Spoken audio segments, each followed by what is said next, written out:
everyone, I'm Midshipman Sablay and we are here to discuss reasoning, inference, and syllogism. And here are my group mates. I'm Midshipman Aloro. I'm Midshipman Bora. And I'm Midshipman Padernal.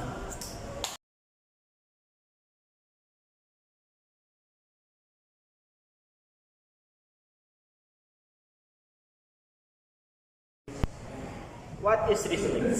Reasoning is what we do when we take information that we are given, compare to it what we already know, and then come up with conclusion. Simple. While much of our ability to reason is innate, these skills can be tough and improved upon. Reasoning skills often happen subconsciously and within seconds.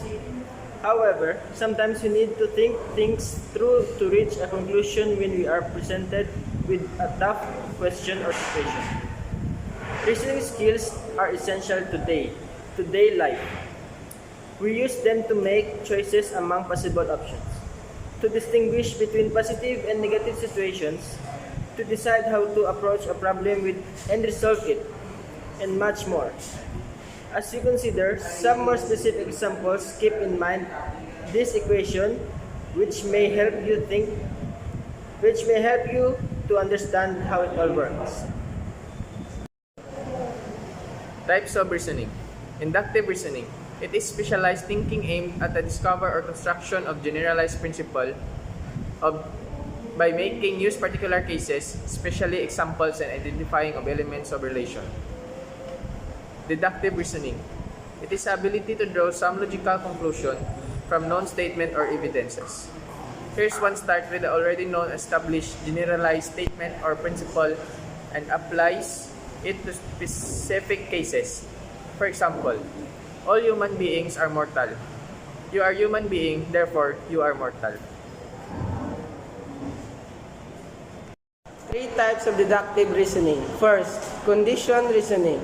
It is the reasoning tied down by some specific conditions such as the following. For example, if there is a solar eclipse, the street will be dark. There is a solar eclipse. The streets are dark. Second, categorical reasoning. This type of reasoning is based on some categorical statement. For example, all ravens are birds. All birds lay eggs. All ravens lay eggs.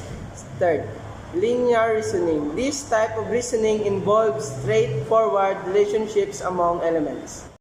For example, if Ram is taller than Mohan and Mohan is taller than Sohan, Ram is tallest.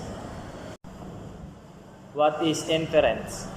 When we make an inference, we draw a conclusion based on the evidence that we have available when we make inferences while reading. We are using the evidence that is available in the text to draw a logical conclusion. The writer or speaker does not come out and state the answer to the question that we are asking of the text. Rather, we have to use the evidence is there to make an informed statement to answer whatever question we are asking. What is reasoning? Reasoning is what we do when we take information that we are given, compare to it what we already know, and then come up with conclusion. Simple.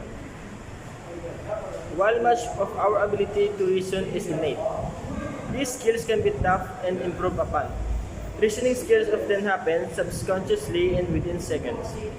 However, sometimes we need to think things through to reach a conclusion when we are presented with a tough question or situation. Reasoning skills are essential to day life. We use them to make choices among possible options, to distinguish between positive and negative situations, to decide how to approach a problem with and resolve it, and much more. As you consider some more specific examples, keep in mind this equation, which may help you to understand how it all works. Syllogism. A syllogism is a form of logical reasoning that joins 2 or more premises to arrive at a conclusion. For example, all birds lay eggs. Aswan is a bird. Therefore, aswan lay eggs. Syllogisms contain a major premise and a minor premise to create the conclusion, and a more general statement and a more specific statement.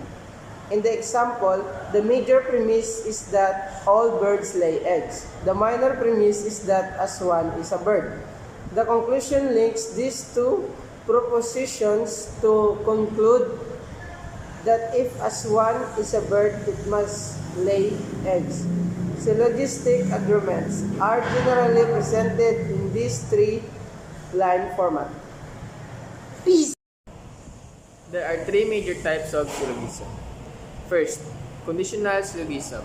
Example, if A is true, then B is true. Therefore, if A, then B. Second, categorical syllogism. Example, if A is in C, then B is in C. Third, disjunctive syllogism. If A is true, then B is false. Therefore, A or B.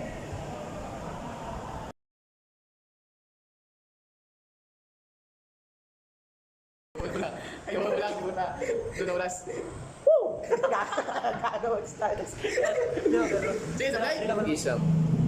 If A is true, then Hindi lang pagkadlabla.